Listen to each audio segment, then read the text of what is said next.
All righty. Good afternoon, everyone. Welcome back to another episode with Tools of the Trade with myself and LeRoy from Blood, Sweat, and Sale. So it's been a while. I think we missed last week because I had a senior basketball game to take photos at. But I hear that LeRoy carried himself pretty good on his show. But we're back again here this week. But yet, while we're thinking about it and it's on my mind, we will not be having a show next week because I personally will be at Bristol, Tennessee for the Bristol Dirt Nationals with over 1,200 race cars in attendance. And LeRoy, I believe, has some family coming in as well. So it's perfect timing for the race event and stuff. So we'll be back the following week. What's going on, everybody? This is LeRoy from Blood, Sweat, and Sell. I sell mainly tools. I live in Spartanburg, South Carolina, and I've been reselling for a while, if you don't know me, guys. All right. Yeah, we've had I've not done a lot of videos. I've been pretty hammered down here with the photography side of the business here, which is why I have not released any pre-recorded shows.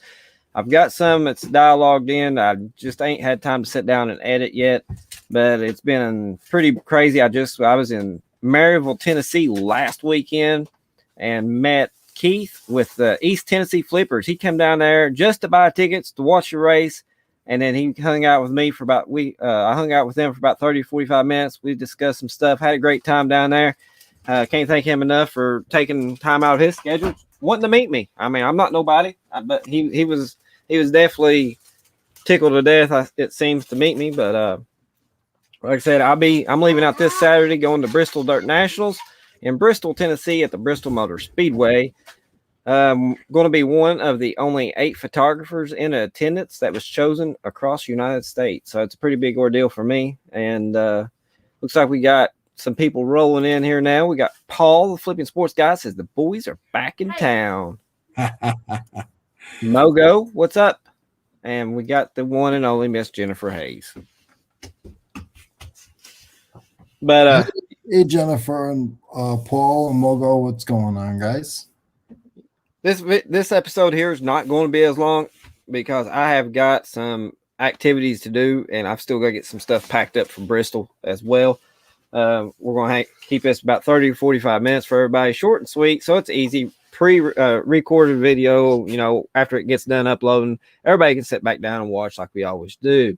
So if you have any questions, feel free to drop them in the comments, and we will get to them as well. Tonight, I am going to, if you see, here's River.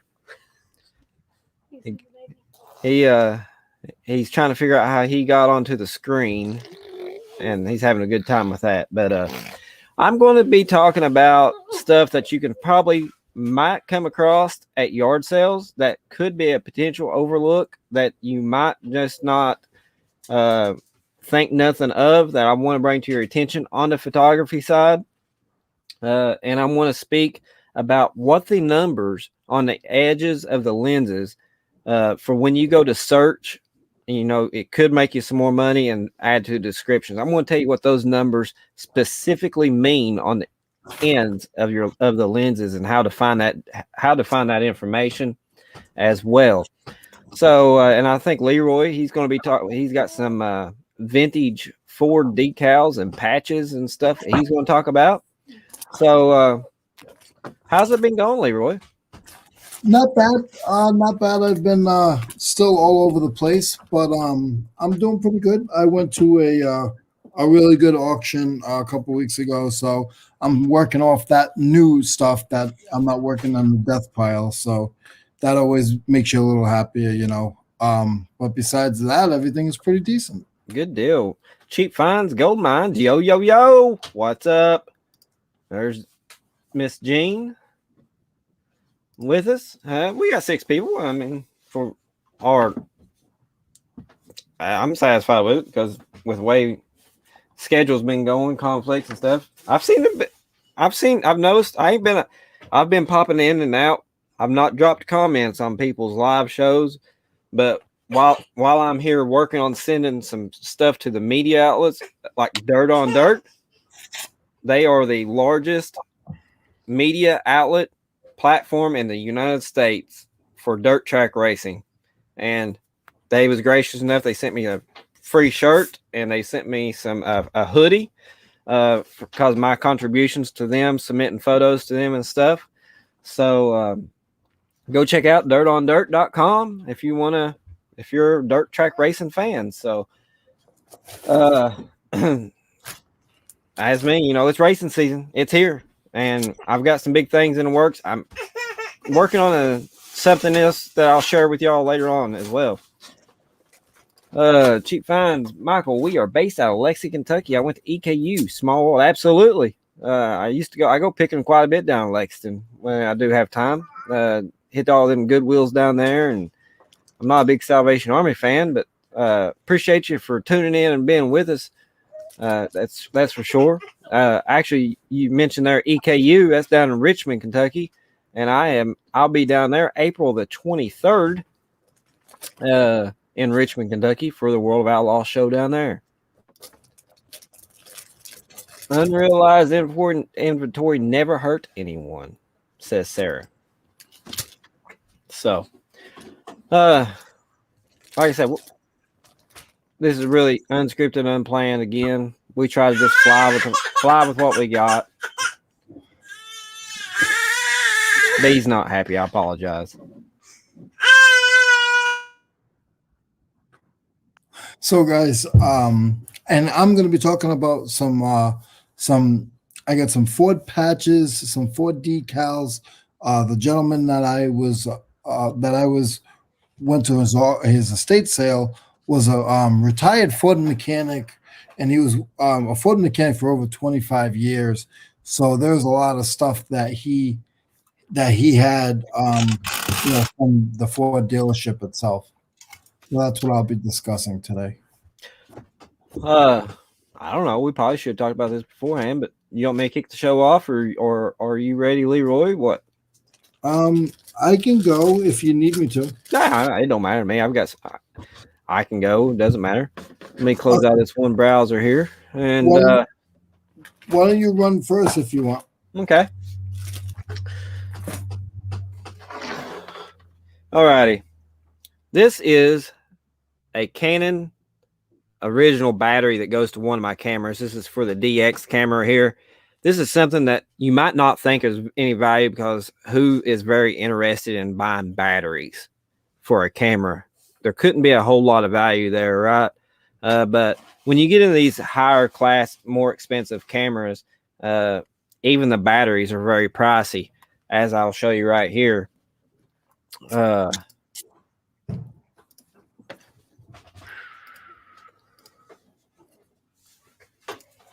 Take a look at this right here.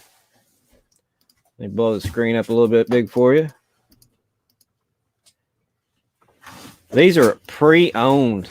You can see right here, these are pre-owned. These are not new batteries. These are pre-owned or refurbished batteries, but you're still looking $79 to $100 a piece just for that single battery right there. So I'm not saying all batteries are going to be this expensive, but especially the LP E19 battery, which goes to the Canon 1DX and Mark 2 and 3 cameras. They are very pricey, as you see right here. I mean, there's one that sold for $119.99 right there, and it's pre-owned. So that's something that I don't mess with these off-brand batteries at all. I mean, you can see a difference between off-brand versus name-brand batteries. So, I mean, for a single battery to power my camera, I'm looking at $100 bill on that. So that's one thing to look out for is camera batteries, of course. And again, you'll see right there, it says LPE19. That is your model number for this particular battery. So when you go in to search your batteries, go in there and just type in like Canon LP-E19 or whatever the battery is that you have. They're all marked some sort of way with letters like that. Take a few seconds and look those batteries up, because they will hold some value. And this is the battery charger that charges the batteries. This is a Canon LC E19 battery charger. It's dual battery charger. It calibrates it, the batteries and everything like that. And wait until you see the prices of just this charger. That's the reason why I want to bring this to your attention, because, you know, if you just see a common charger, a Canon, Nikon is your two leading camera manufacturers in the camera industry. And then, you know, it's followed up by Sony and Fuji and all that. But when you see Canon and Nikon products, take a time and look it up, because as you're about ready to see right here, just this basic charger that you might find at an estate sale, flea market, or something like that, it could shock you. Look at there. Sold March the 4th. A battery charger with two batteries brought $397.11. Then you just got your single battery charger with your cord and everything. You know, you're looking at $100, $150 a piece. So just to charge batteries. Wow. You know, brand new are $217, but being in a pre-owned condition, you're looking anywhere from easy $125 to $150 each on this particular charger. And again, this is a LC E19 charger for your Canon Mark 1 DX2 and 3 camera. I'm not saying that all battery chargers is worth a lot of money. Your standard, I call them your Walmart cameras, which is like the Rebel series. I'm sure a lot of y'all are familiar with the Canon Rebel series or T series. I call them the Walmart specials, because that's what those cameras are based and built on. Those cameras, you know, they're good for about 50,000 pictures, and then your shutter that's inside your camera will start malfunctioning. And that's another key thing when you're looking at these used cameras at places. You know, take a second. If it powers on, check your shutter count, especially on your Rebel series. If it's got a lot high shutter count, you know, your value is not going to be as high as they would be closer to the newer range. But take time. Check out your batteries that goes to your cameras. Take time and check out the battery chargers. Your standard battery chargers for your Rebel cameras will still bring $20, $25 for a standard Rebel camera. So keep that in mind. And this is a question that I get asked by other eBay sellers. They contact me because they know I'm a photographer, and they're like, "What's these numbers mean?" and stuff. So that's what we're going to discuss right here. This is a Canon 70 to 200 2.8 lens. You can see right there it says 70 to 200 image stabilization, ultrasonic. It's got all these fancy switches here and stuff. But this is where we want to concentrate on, is up top here. You're going to find these numbers right here along the edge of the lens or on the end cap. Sometimes your older lenses has got them around the edges of the inside of the lens. But a lot of your newer lenses has got them here on the outside. This is a Canon lens for an EF body. They make a let me get twisted around here. This is a red dot lens. Red dot lenses fit on full frame cameras. White dot lenses fit on crop sensor cameras. But with these numbers right here, 70 to 200 right here, that means how far this lens will shoot. It can shoot as close to 70 millimeters, or it can zoom all the way out at 200 millimeters. These next set of numbers right here, 1, 2.8. This is very important when it comes to camera lenses. A 2.8 allows more light to get entered into your lens without having to increase your ISO as much. So it helps not making your pictures as grainy. So when you get a lens and it's like 2.8, 2.0, 1.8, 1.4, that automatically should signal you that it's going to be more money. When you get them lower counts like that, like a 1.4, 1.2 lenses, we're talking thousands of dollars. This 2.8 lens here, I'll show you here momentarily, will it brings, when you get into the 2.8 lenses, that's where the money really comes in effect. I mean, then if you go beyond, so versus like a 4.0, like this lens right here, this is a 4.0. So this allows less stops of light to go through that lens. But it's still valuable because if you look at it, this is not your standard lens. Check that out. It's kind of got a dome effect. It's called a fisheye. It's got a fisheye look there. What that does, it makes your photo and it turns it into like, it makes it look like a bubble is what that does. But with that 70 to 200 lens, let's take a look at it. But there we go. This is a 70-200 f2.8 lens. These are all pre-owned. I selected pre-owned versus new because what's the odds of you finding a brand new one unless you do a lot of pallet deals or something like that. But as pre-owned condition, we're still looking at $1,500 to $1,700 for that particular lens. This lens here, I haven't clicked on it to see why it sold for $450, but I'm pretty sure, but I'm pretty confident that there might have been issues with this lens. Like it could have a crack or something in it. So that's the reason why the value of that's not very, very much there. But if you look, it's consistently $1,500 to $1,700 each for that 2.8 lens. So you see right there, somebody started a bid at $1 and it got to $1,475. So when you go in to make your listings for your for eBay, make sure that you include that particular number, because as a photographer, it's important to know if that's a 2.8 lens, if it's a 4.0 lens.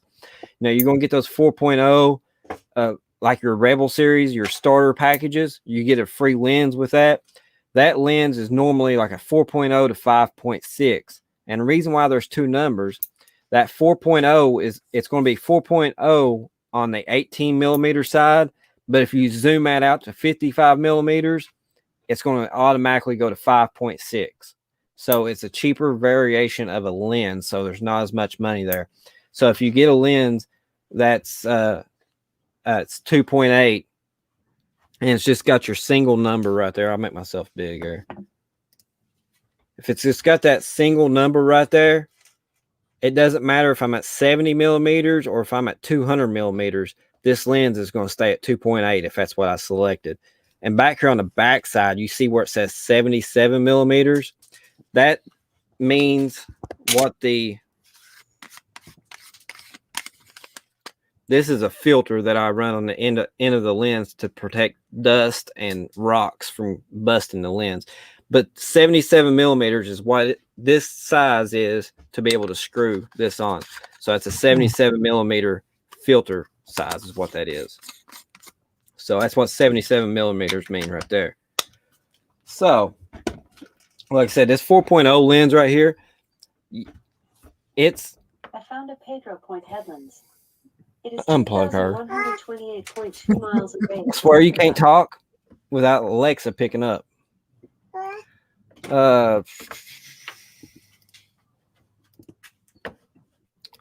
But I will show you this lens right here.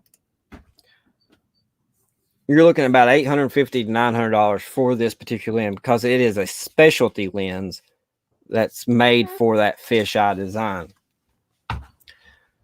So, you know, again, you might come across these at some yard sales, flea markets, auctions and stuff, even over on High Bid or places like that. You know, there's some lenses out there that is very, very pricey, and it might not look like it, but in regards, I mean, there's some value there. That's for sure.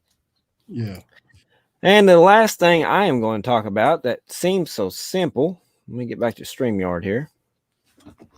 It might not look like much, but when it comes to portrait photography, as me, whenever I get ready to do my portraits, not so much on race cars because they're going 100 plus miles per hour. It's hard for me to do it. But when it comes to portraits, this is called a light meter. What this does is it measures the amount of light, and it makes my job easier to take photos of my portraits, high school pictures and stuff. Because if I want to shoot at 5.6 aperture, which is those numbers on the ends of the lenses, this here will tell me what I need to be at on my ISO, what my shutter speed should be. It just helps make a life a lot easier for a photographer if you own one of these. And I have personally seen these at yard sales and flea markets, and I would have not used to pick them up, but since I've become a photographer, I pick up every one of them now. Because why?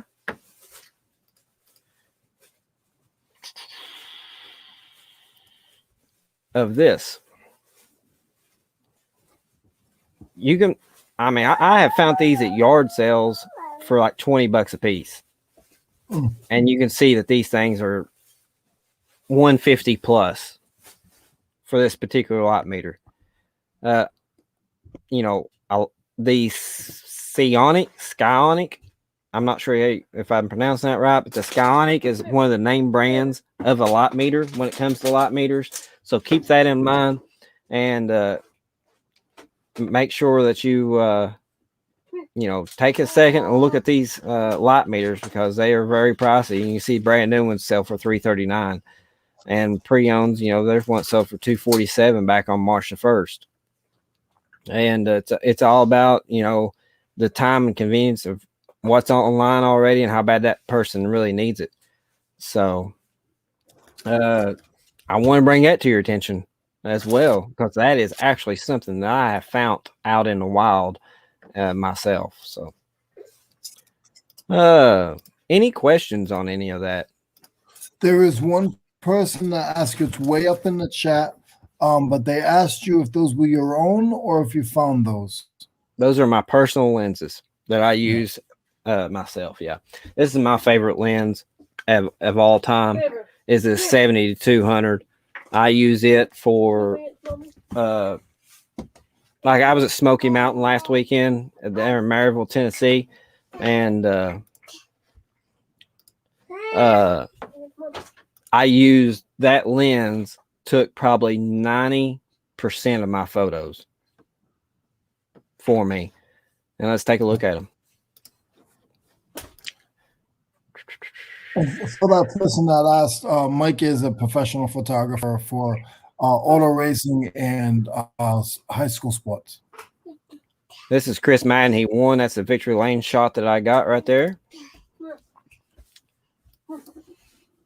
This is Stuart Friesen. He races professional in NASCAR series. He was there that weekend racing his late model. There's Thug Nasty, we call him. This is Josh Richardson right here, coming through turns 2. He's checking his carburetors. Blake Spencer. He's out of Florida. Corey Hedgecock making some hot laps around the track. But this is some of my work that I've done here this past Saturday. Josh Richards. Hell's Bells right there. He's out of South Carolina, but he races for a team out of Florida. This is Jonathan Davenport here to your left in the white suit, the Superman. Smokey Madden there holding the sign, and Mike Marlar, he's out of Tennessee. Right there. Tim McCready, he's out of New York. There's a #1 late model driver right now in all across all series. He's ranked #1 across all series right now. That is Brandon Overton. He is out of Georgia, and he races for a team here out of Kentucky. That's his car right there. But this is some photos that I've done. This is the owner of Rocket Chassis, Mark Richardson. That's his car right there with Brandon Shepard. But this is some photos that I've done this past Saturday down in Marysville, Tennessee. I just wanted to share with y'all. Fergie, they're out in North Carolina. There's some 2-car action right there. But that's some stuff that I done. My photo page there. If y'all want to check out some more of these photos, Michael Boggs Photography over on Facebook, Instagram, and Twitter. There's the winner's car right there. That's Smokey Chris Madden right there. He uses a lot of my stuff for his advertisements as well. Scott Bloomquist down here in the bottom in your black and white car. If anybody's familiar with dirt track racing, you have heard of Scott Bloomquist. And Donald McIntosh up top there in that Caterpillar. There's Scott Bloomquist right there in that Dryden. But there's some photos I wanted to share with y'all from the event. And like I said, if y'all want to check out some more, go to the Facebook page there and check them out. There's probably, I don't know, I uploaded about 100, I think, this past week. Plus sending stuff out to social media across all boards. So let me jump back into the comments here.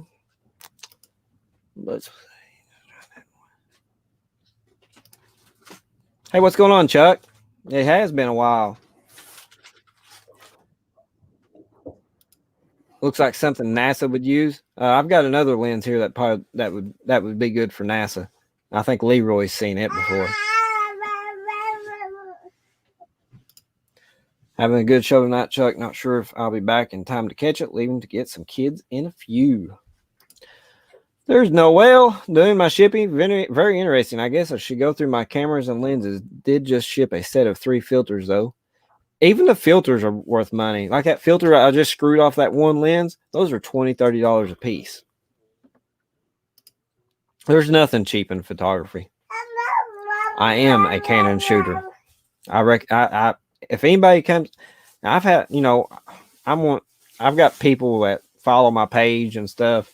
And they message me, or they're excited to meet me in person because they think I'm famous or something. I'm just an average dirt track photographer, but they always like, what camera should I get? That's my first thing I tell them. Well, first thing you do is you need to get set up in Canon products, not Nikon.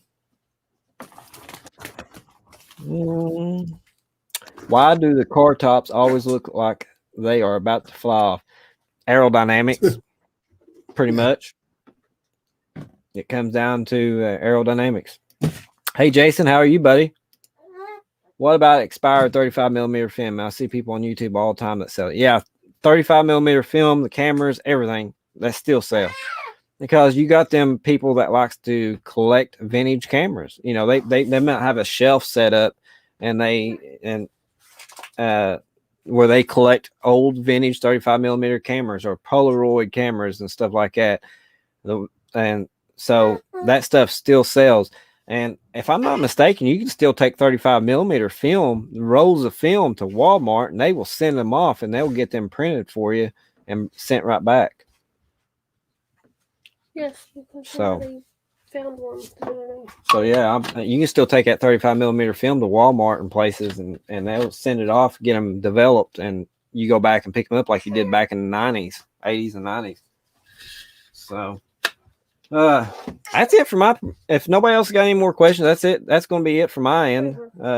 So hopefully y'all learned something from there. If you got any more questions, if you ever come across a piece of equipment you don't know nothing about, feel free, shoot me a message over on Instagram and say, hey, Mike, can you help me with this? And we'll look at it, and I'll give you my 2 cents about it. I'm not, like I said. You can't say you're not a professional. I don't want to hear that. I don't consider myself one. I still got a few years under my belt. Right there's Keith, East Tennessee Flippers. What's up? But I don't know. I'm always learning. It's a field that you always learn in. That's for sure. Yeah. So looks like there's no more questions for me. So I'm going to close out some of these browsers I have pulled up here.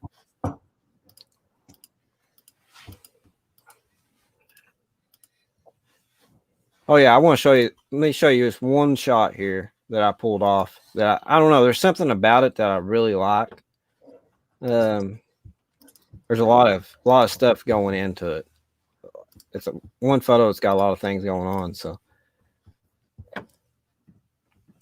it's just the background and the color of the car and the wall going on there. It's just that I think it's pretty neat.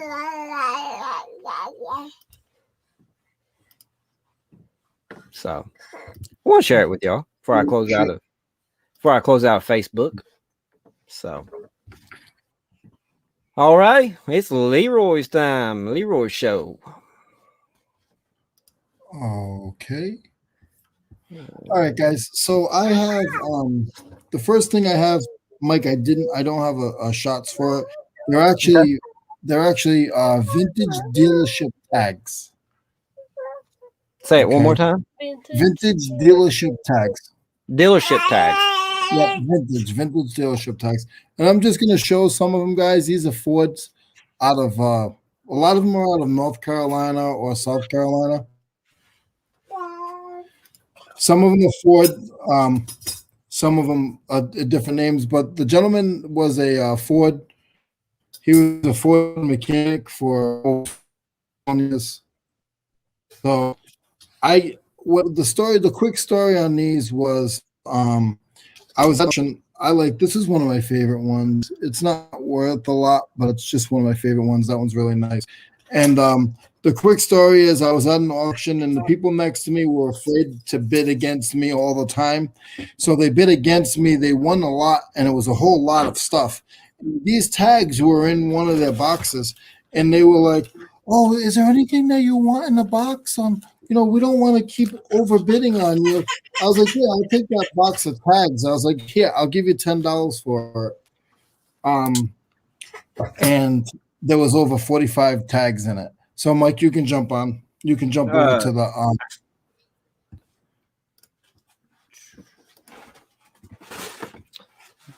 Here, we'll take a look at some dealership tags here. I just pulled up.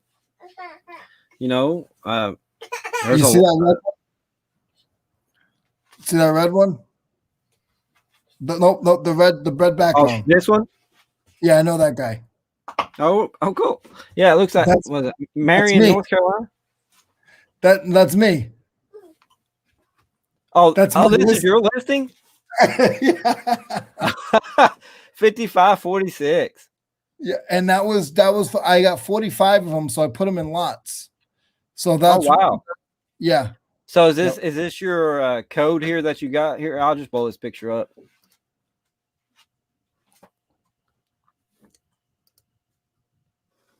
Yep. So is that your code there at the bottom that tells you how to pick them? Yep. That I put it in my main picture because it's easy for me. I have my ounces on it. Yeah, I have you got 11 ounces down there. Yep. So when I pick it, it's already in. When I go take the picture, I already know the ounces. I know that's the box that it's in. It's in 358 small box, and then sometimes I'll write whatever it is on the end. That's some of them I did with 5-piece. I believe that was a 6-piece.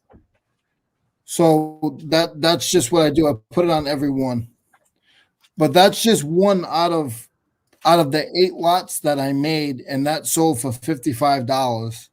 Oh wow! And if you go, yeah, and it's what's funny, guys, is we're supposed to be talking about tools, but just in general, eBay.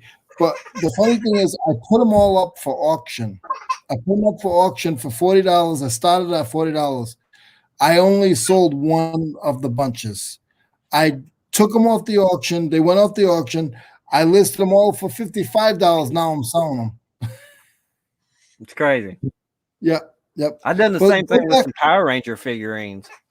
I had some Power Ranger figurines that I put up for there was 4 of them into a lot that for like $19.95 and free shipping, and they stayed on there for 2 months. I had the views, but nobody looked at them. I switched them over to the auction just to play around with, and one bundle of them brought like $26.85 plus shipping on top. Actually brought more money than what I was asking. Yep. If you go back up the other way, there's one. See that one under mine? Nope, under mine, $214. Click on $224. Click on that.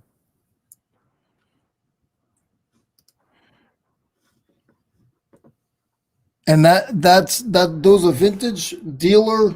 They're dealer tags. So in the back of the car, the dealer always puts their tags on there. That's what those are. And that went for over $200. That is not mine, but Wow. just wanted to bring it to you guys' attention. When you see stuff like this, don't be afraid. I was gonna sell them piece by piece. There's a few of them that might get $20, $30. The most of them are going to get $10, $15, maybe $6. So I decided, I did a lot of research and I decided to do them as lots of 6. And it's working in my favor. If you scroll down a little bit, let's see what else we got there. Okay. A little more. See, there's one there, $9, $19, guys, $25. There's one there for $25. Don't be that guy. I'm that guy once in a while. Try not to have your picture sideways.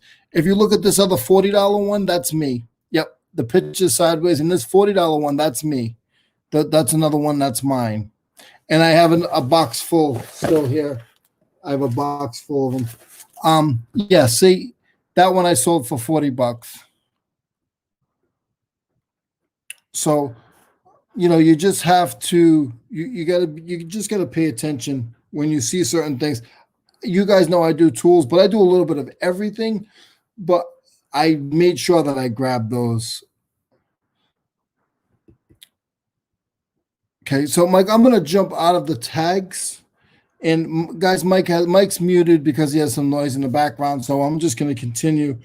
Mike, I have some Ford tags for like pickup trucks and the back of your car. I have a bunch of them. I had a whole bag of them. Again, this guy. I don't have the screen pulled up. I think Mike is working on it. This one's an older one. This one's really cool.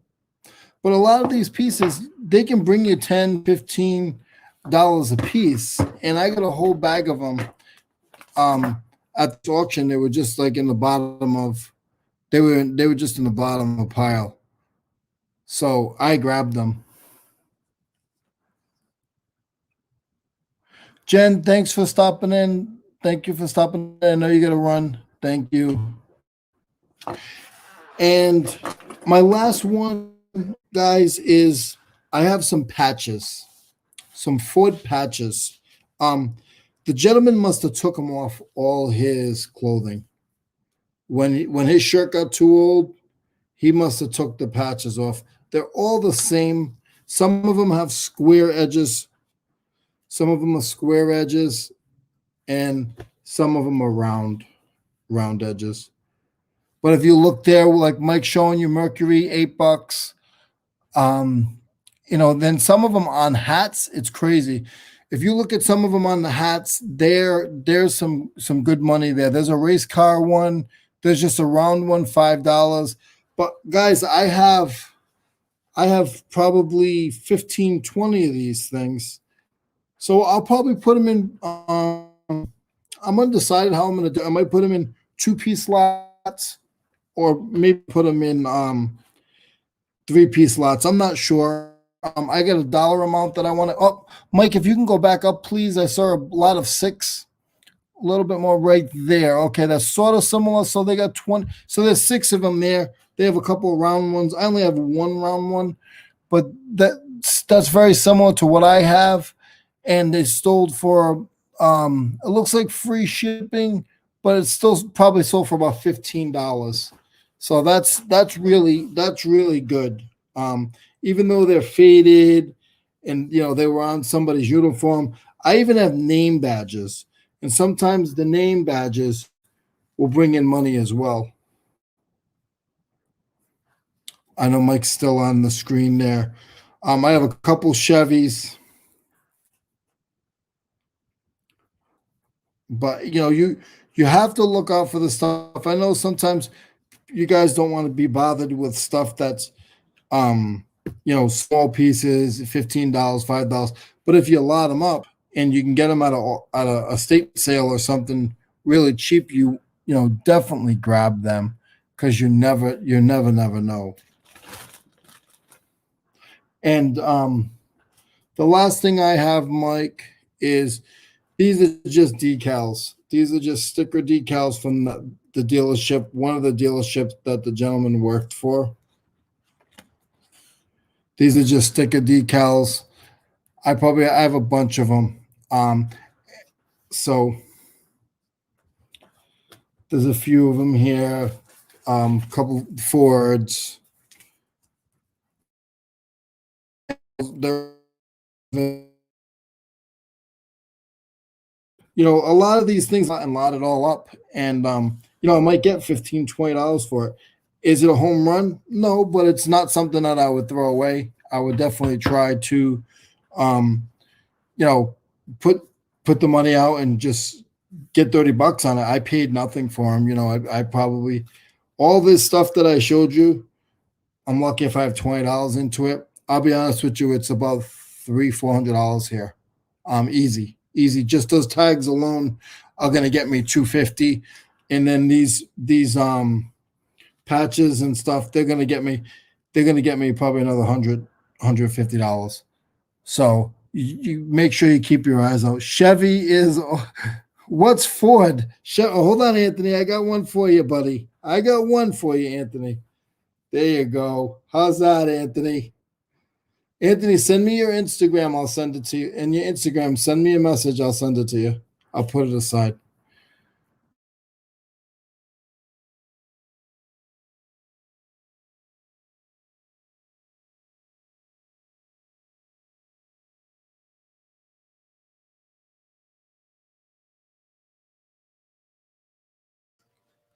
All righty, folks, I'm back.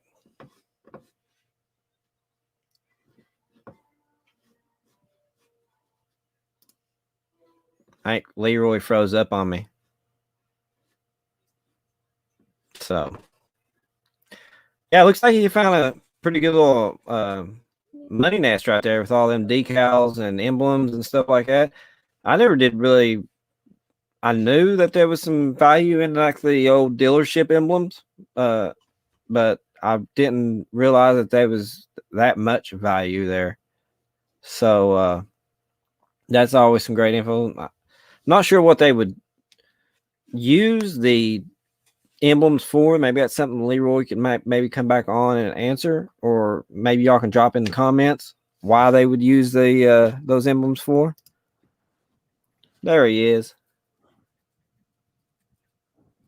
Okay, I'm back. Yeah. What do they use the dealership emblems for? So what would they? The ones, the old antique looking ones. Yeah, like the Marion, North Carolina dealership emblem that would go on the back of the car.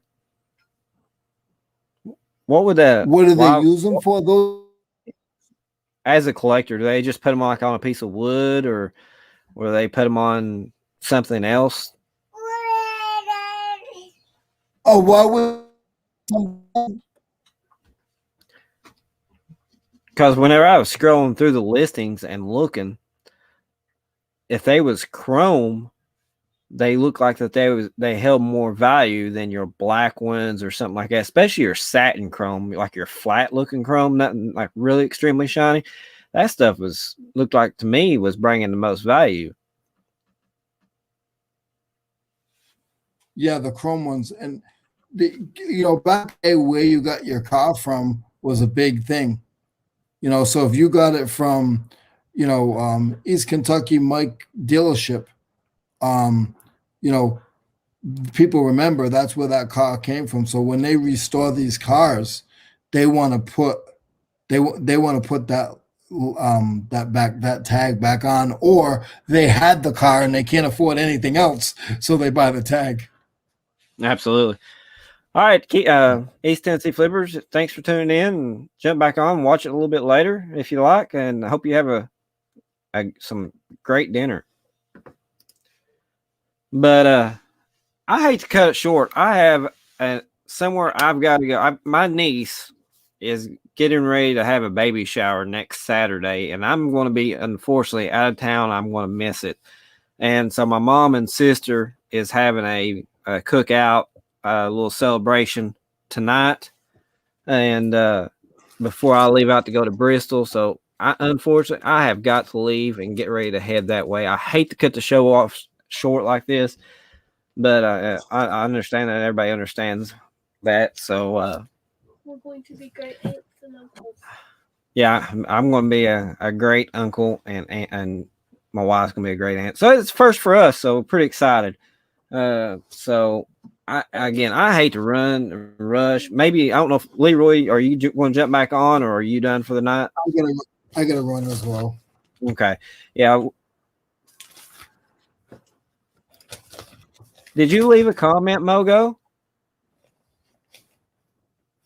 I haven't had nobody left a comment in a long time.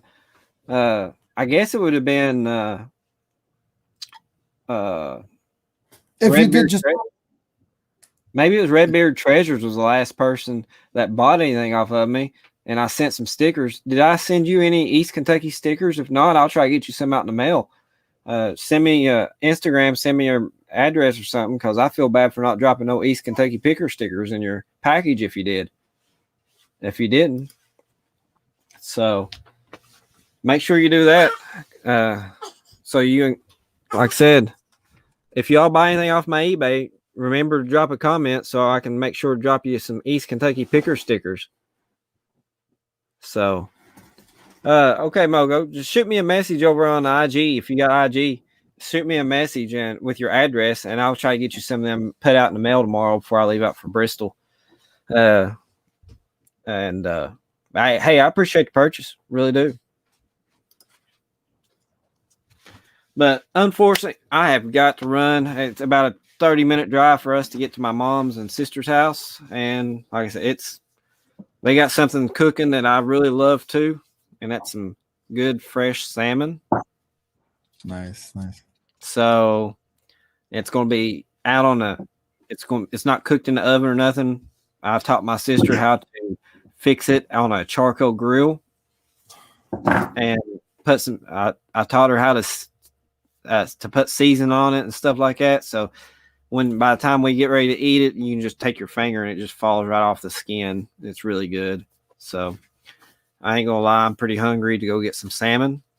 And I know I'm mispronouncing that, but here in East Kentucky, that's the way I say it. Some people say salmon, but we say salmon.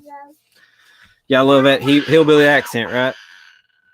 But thanks again, everybody. If you want to follow along for my next week, again, we will not be here next week because I am in Bristol, Tennessee, and LeRoy has family coming in, so we will not have a show next week, but we'll be back the following week after that, and we will be going to have some more great stuff for you, hopefully. So looks like LeRoy there might be having some Wi-Fi connections as well, so Mogo. I am frozen. Salmon as well. Everyone, have a great night. I apologize. Thank you for coming. But Mike, I can eat salmon all day long, folks. But hey, thanks everybody for tuning in for another episode right here on East Kentucky Picker. I promise, whenever I get back from Bristol, I will try to get you all some pre-recorded videos up. So I know I haven't posted nothing for a while. My likes or subscriptions has come to an immediate stop and stuff. So I've got to get back on the ball. I'm behind the 8 ball, I guess you could say. So thanks again, everybody, for tuning in and being with us. And I will catch you all in 2 weeks right here on East Kentucky Picker. Peace out, everybody. take care. Thank you.